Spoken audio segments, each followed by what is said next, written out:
I lived in death for 10 days. I was on a training bike ride with my fellow teammates, headed for the 1988 Winter Olympics in Calgary. As we made our way up to the beautiful Blue Mountains west of Sydney, it was the perfect autumn day. We'd been on our bikes for around 5.5 hours when we got to the part of the ride that I loved, and that was the hills, because I loved the hills. I looked up to see the sun shining in my face, and then everything went black. Where was I? What was happening? My body was consumed by pain. I'd been hit by a speeding truck with only 10 minutes to go on the bike ride.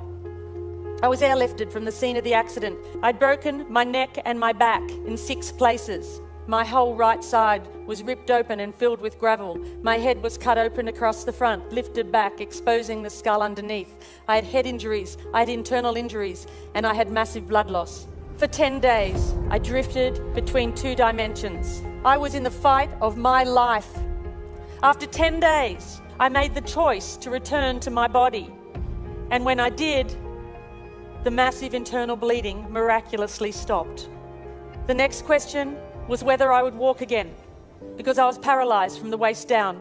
I woke up in intensive care to the news that the operation had been a success, because at that point I had a little bit of movement in one of my big toes, and I thought, great, because I'm going to the Olympics. But then the doctor came over and said to me, matter-of-factly, Janine, the operation was a success, but the damage is permanent. There's central nervous system nerves and there is no cure.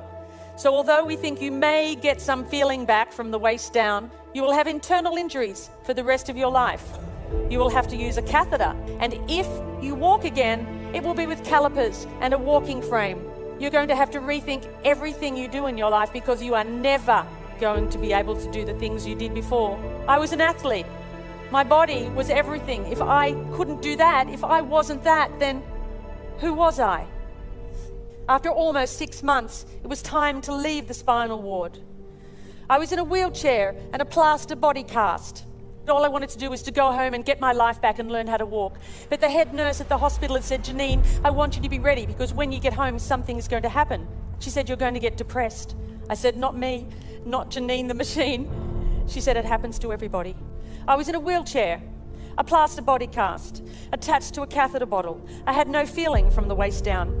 I wanted my life back. I wanted to put my running shoes on and run out the door.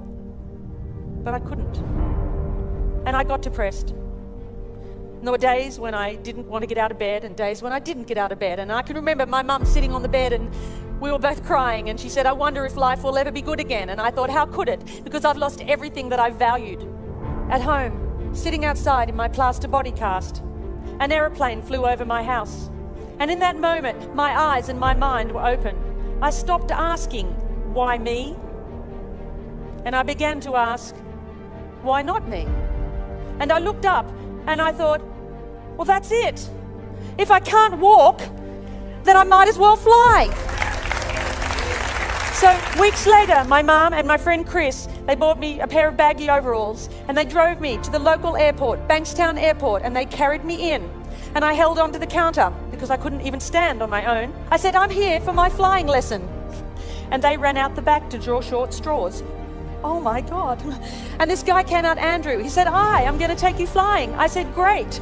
So they put me in the car and they drove me down to the tarmac. And there on the tarmac was a red, white and blue airplane. I had never seen anything so beautiful before. They lifted me up into the aircraft. They put me in the front seat. They did my seatbelt up. He got a clearance from the tower and he took off down the runway. And as the wheels lifted off the runway, I felt the most incredible sense of freedom. And then as we flew over the training area at Bankstown Airport, Andrew said to me, he said, right, you see those mountains over there? And I said, yes, as I looked towards the Blue Mountains west of Sydney, where my journey had begun. And he said, you take the controls and you head towards those mountains. And I did. And I was flying. And I knew right then that I was going to be a pilot. I didn't know how on earth I'd ever pass a medical, but that didn't matter because I had a dream and nothing was going to stop me. All I could do in the beginning was lie on the ground and lift my legs this far, maybe an inch, that it was better than nothing. And I practiced my walking as much as I could. And I went from the point of 2 people holding me up to 1 person holding me up, to the point where I could walk around the house holding onto the furniture as long as it wasn't too far apart. So while the doctors continued to put my body back together again, I went on with my theory study.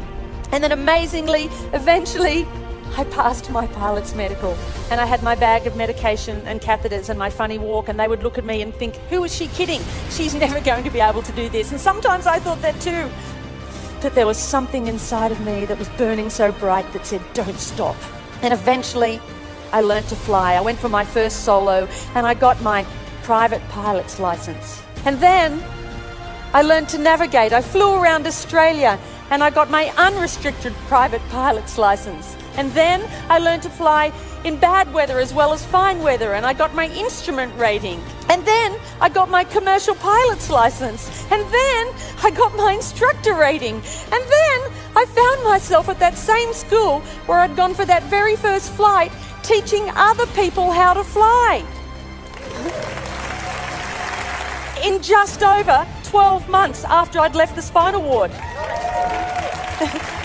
I wasn't meant to live, I wasn't meant to walk, and I wasn't meant to fly.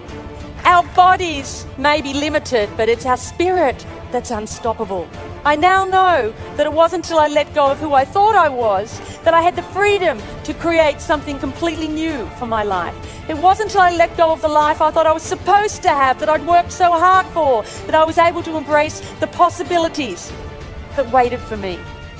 I now know that my real strength never came from my body. Unlike anything you can lose in life, the defiant human spirit remains steadfast. And of this I'm certain. I am not my body. And you, my dear friends, are not yours. When you choose courage in the face of fear, you defy the things that hold you back from greatness. It's a daunting task. And you might well ask, where do I begin? Where do I start? Well, perhaps the simple words of this poem might offer a clue. He said to build a better world. I said I would, but how? The world is such a cold, dark place and complicated now. For I am small and helpless. There's nothing I can do. He said, of course there is. Just build a better you.